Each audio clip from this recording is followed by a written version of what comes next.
Accounting Standard 16 Borrowing Cost. Now, this accounting standards deals with the borrowing cost. So, what are these borrowing cost? So, borrowing cost that includes interest and commitment charges on the borrowings. So, if there is any amortization of the discount or premium on borrowings. Now, let me give example of the amortization of the discount. Suppose if a bond is issued, the face value of the bond is 1 lakh. So it is issued at 95,000. Now you get 5,000 of the discount, right?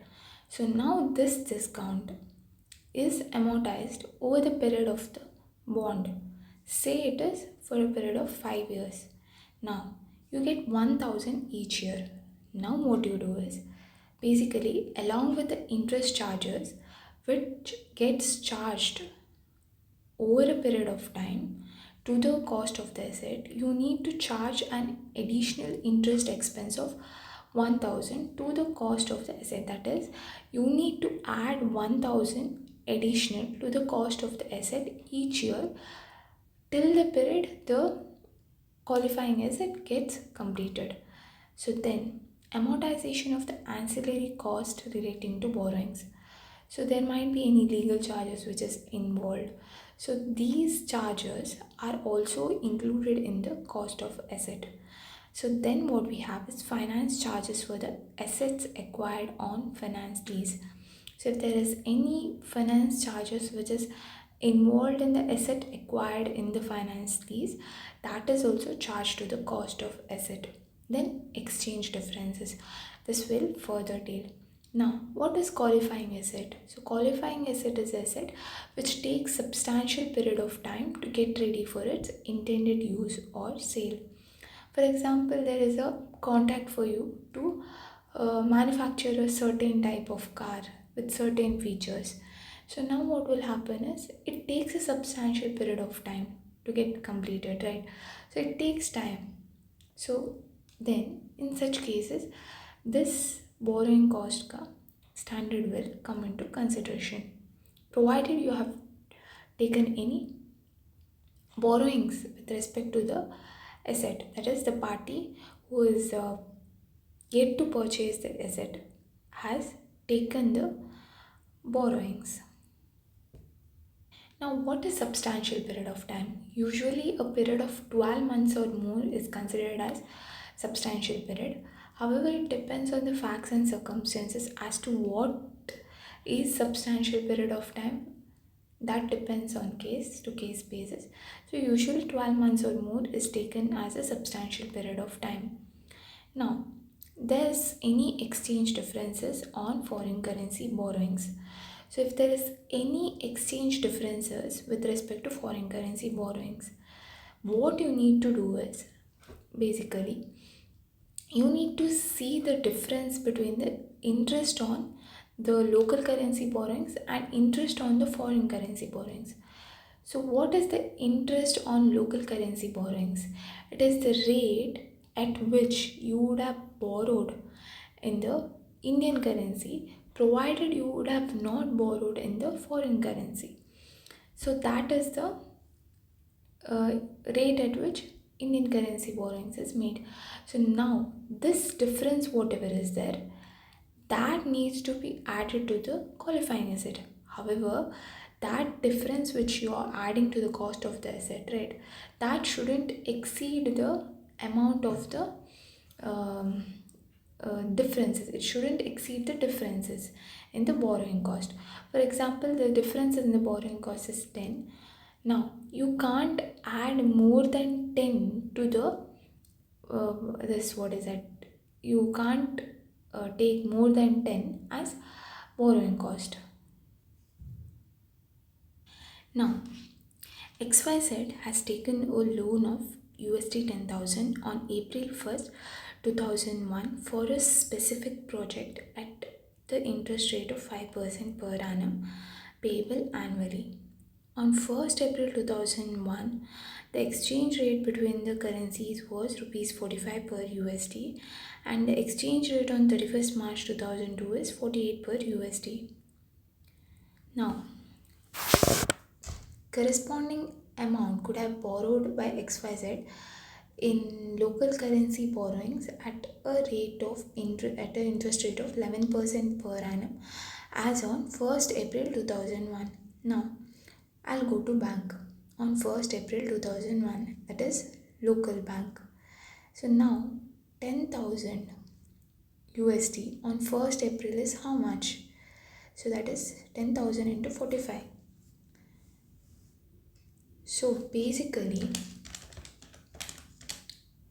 4,50,000 into 11% comes to 49,500. So now I go to bank and they charge 49,500 as the interest. Now, if I would have borrowed in the foreign currency, then what would happen? So now 10,000 into 5% and the interest charges you need to pay as on the 31st March, assuming you have to pay on the 31st March. Now what will happen is the interest would be 24,000. Now 49,500 minus 24,000, that is 25,500, is the amount, further amount which you can charge to borrowing cost, right? So it is the highest amount that you can charge to borrowing cost. Now let us see the increase in the liability which is happening as a result of the exchange rate differences. So the difference between the rates, so basically whatever monetary item is there, it needs to be restated. So monetary item is this, that is 10,000, that you have to repay after a certain period. Now 10,000 into 3, so basically increase in liability is 10,000. So now what will happen is basically this 30,000 minus 25,500, that is 4,500, is the difference that you cannot charge to the borrowing cost, but you have to charge it to the P&L as per the standard, which is AS11, that is effects of changes in the foreign currency rates. So as per that standard, you have to charge that 4,500, that is the exchange difference. Now, borrowing cost which is eligible for capitalization. So capitalization means what? That borrowing cost will be added to the cost of the asset. So which are those borrowing costs that relate to acquisition, construction or production of the qualifying asset? Now, why acquisition? Suppose you are ordering any machine from abroad. There is a time involved for them to transport it to you. It takes a lot of time for the installation and all that. So suppose you are constructing the asset, so producing that asset, then also it takes substantial period of time. So that asset which is directly attributable to construction, production or acquisition of the asset is qualifying asset, and that borrowing cost need to be capitalized. So if it is asset other than qualifying asset, then what you have to do is you need to charge it as a revenue expenditure, that is you need to charge it to P&L. If it is relating to qualifying asset, then in such cases you need to capitalize it and add it to the cost of the asset. Now, when do you recognize the borrowing cost? So you need to recognize the borrowing cost when it is probable that they will result in the future economic benefits to the enterprise. Okay.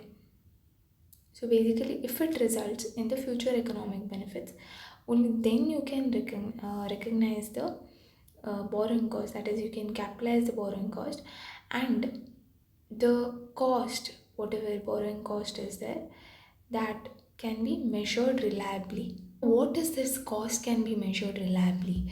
So basically the interest and the related expenses that you can measure reliably.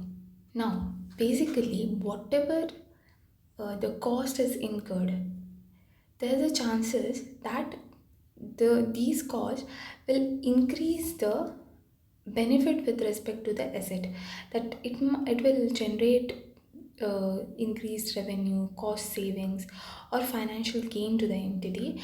And also it will uh, and also the cost can be measured reliably. So now PRM Limited obtained a loan from a bank for 120 lakhs. It has utilized as follows, that is construction of a shed, purchase of a machinery, working capital, advance for purchase work.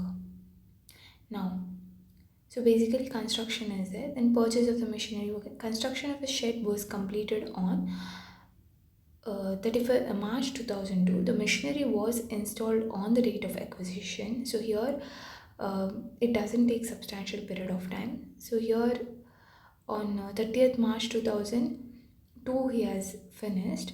So now what will happen is basically construction of a shed is taking a substantial period of time. And then advance for the purchase of the truck, delivery of the truck was not received, so it is not a capital, this qualifying asset. Then working capital, so that will not be part of the qualifying asset. So total interest charged by the bank was 18 lakhs. Show the treatment of the interest. So basically the qualifying asset is only 50 lakhs. So the total cost of the asset is how much? So this, all this need to be added, that is 90, 100, 120. So 120, 18 into 50 divided by 120, that is 7.5 lakhs need to be capitalized, and remaining amount whatever is there, that needs to be debited to profit and loss account. Now what is specific borrowing? So basically specific borrowings are the borrowings which are taken specifically for the construction or acquisition, production of the qualifying asset. Now, what is the amount that is eligible for capitalization?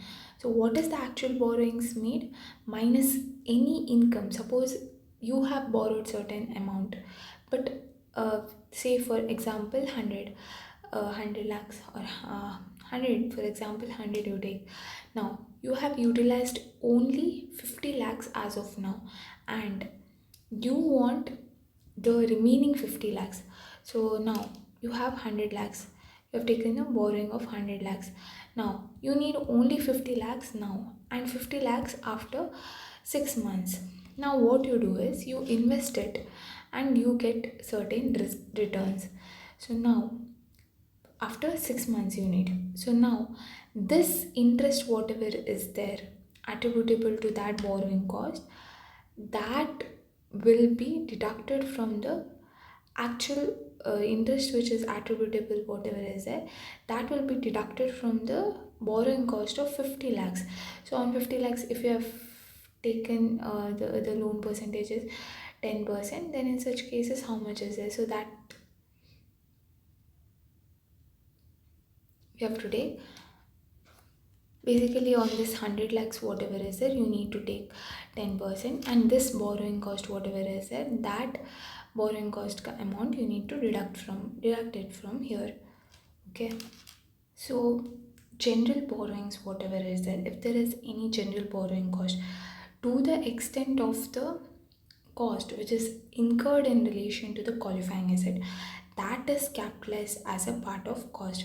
So for that you need to calculate the capitalization rate. So for that what you need to do is basically, if you have taken a number of borrowings, now what you need to do is you need to calculate the interest on all of the borrowings which is involved, divided by the weighted average of the general borrowings outstanding during the period into 100. Now what you will get is you will get a capitalization rate. Now what you need to do is whatever expenditure is incurred on the qualifying asset, you need to multiplying it by the capitalization rate. So capitalization rate you need to multiply and then arrive at the borrowing cost. That too you need to take a month on month basis, and then you need to proportionate the cost based on the like as a whole year, or proportionate as a whole year, or uh, proportionate to the period from which it is incurred to the end of the period. So basically, the amount of the borrowing cost capitalized during the period shouldn't exceed the amount of the borrowing cost incurred during that period. So whatever borrowing cost is capitalized, it shouldn't exceed the borrowing cost which is incurred during the period. You can do is basically this 5 lakh into 11%. So how much you get is you get 55,000. So then what you get? 9 lakh into 13%, that is 1 lakh 17,000. So what is the total borrowing cost? So it is 1 lakh 72,000.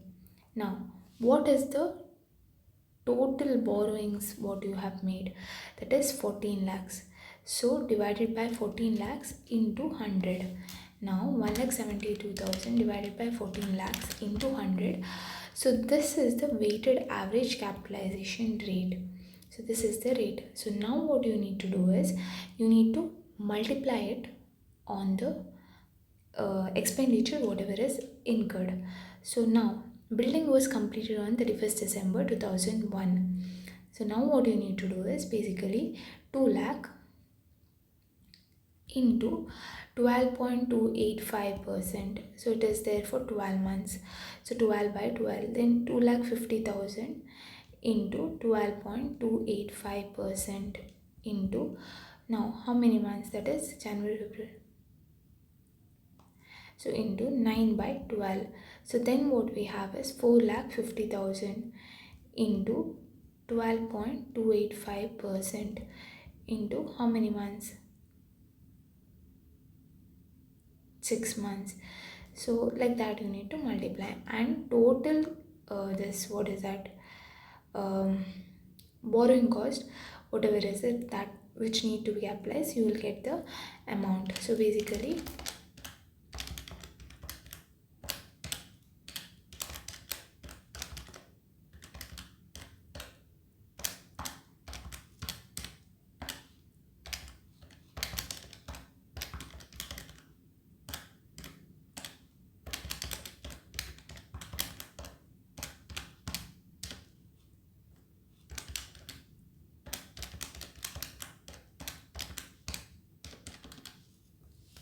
basically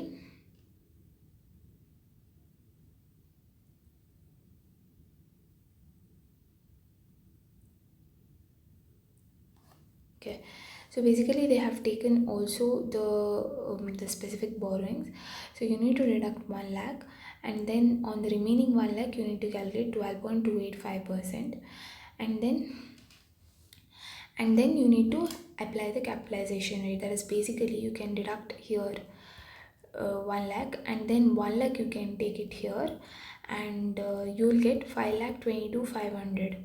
So basically there what they have done is in the ultimate solution, so they have taken 6 lakh 22,500 minus 1 lakh into 12.285% they have taken. You can take it directly here 5,22,500, or you can calculate 6,22,500 minus 1 lakh and 12.285%, and remaining 1 lakh what you have to do is you need to calculate 10%. So that is the like that you get the answer. You have got the borrowing cost of 74,189. So now what you need to do is, so basically whatever this cost is there, these costs are directly attributable cost, right? So this cost, on this cost, whatever the amount of interest is there, that gets added. So basically this is the cost of the building plus, so how much you get, that is 4,50,000, 10,20,000 plus the interest. So that will be added to the whatever borrowing cost is there, that will be added, and total cost of the machinery will come into existence. So now what you can do is, sorry, building. So now new building account, whatever is there, to cash, whatever cash is paid out, that will be credited. Now, commencement of the capitalization. So when the capitalization of the asset gets commenced, so when all of the following conditions get satisfied, that is expenditure for the acquisition, construction or production of a qualifying asset is being incurred. So what is the expenditure? That the expenditure which results in the payment of the cash or transfer of the other assets, or pay assumption of the interest bearing liability. Expenditure whatever is there, that will be reduced by the progress payments whatever is there, and then grants received in connection with the asset. Then borrowing cost which is are being incurred. So borrowing cost whatever is there, that should be incurred. Now basically whatever, now, if at all you're constructing any building, so expenditure on the qualifying asset is being incurred. For example, you give any advance with related to the land, so that time, so basically that, and borrowing cost has been incurred. For example, you have taken a loan, and the borrowing cost with respect to that loan is incurred. So on that date, then activities that are necessary to prepare the asset for its intended use or sale are in progress. So now, um, so if there is any technical or administrative work which is prior to commencement of the physical construction, then that is included. So basically they have given the example that, for example, borrowing costs incurred while land is under the development are capitalized during the period in which activities related to development are being taken.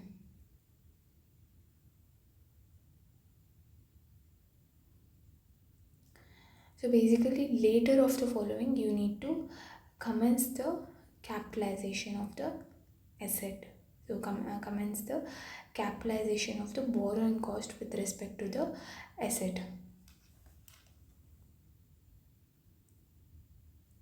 So now, when do you cease the capitalization? So when substantially all the activities related to the asset has been completed, or suppose you're building a building, and then in such cases, if you can use that floor without any uh, interference or without any of the disturbance, then in such cases that part, if it can be used, then in such cases you can seize the capitalization of that part.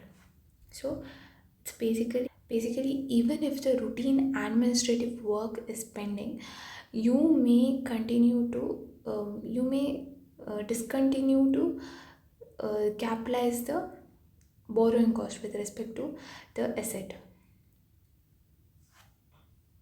Now, the company has obtained the institutional term loan of 580 lakhs.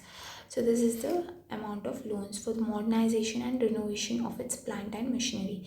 So, the plant and machinery is acquired under the modernization scheme, and whatever installation is there, it is completed on 31st March 2002, which amounted to 406 lakhs.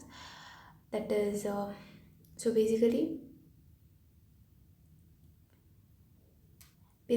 this is the qualifying asset, and also 58 lakhs has been advanced for additional assets. So additional assets, so that also is a qualifying asset, and whatever balance is there, 116 lakhs, it has been utilized for working capital purposes. So that is not a qualifying asset. So now it has a dilemma as to how it should account the interest of 52.20 lakhs. So now what you need to do is basically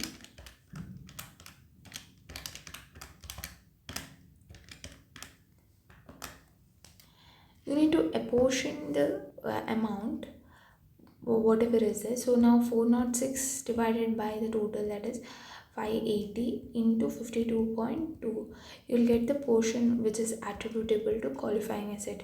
So basically for this also, next one also, you need to take that proportion of the interest, and then you need to capitalize the amount which is specifically with respect to the qualifying asset. They have also given a solution where you are assuming that the plant and machinery, whatever renovation is there, it doesn't take a substantial period of time. In such cases, with respect to additional asset also the same thing. So whatever assumption you take, based on that you need to consider it as a qualifying asset or non qualifying asset. So basically qualifying asset is an asset which takes 12 months or more to get completed. So you can assume in the either way, wherein you can charge the entire amount to the P&L.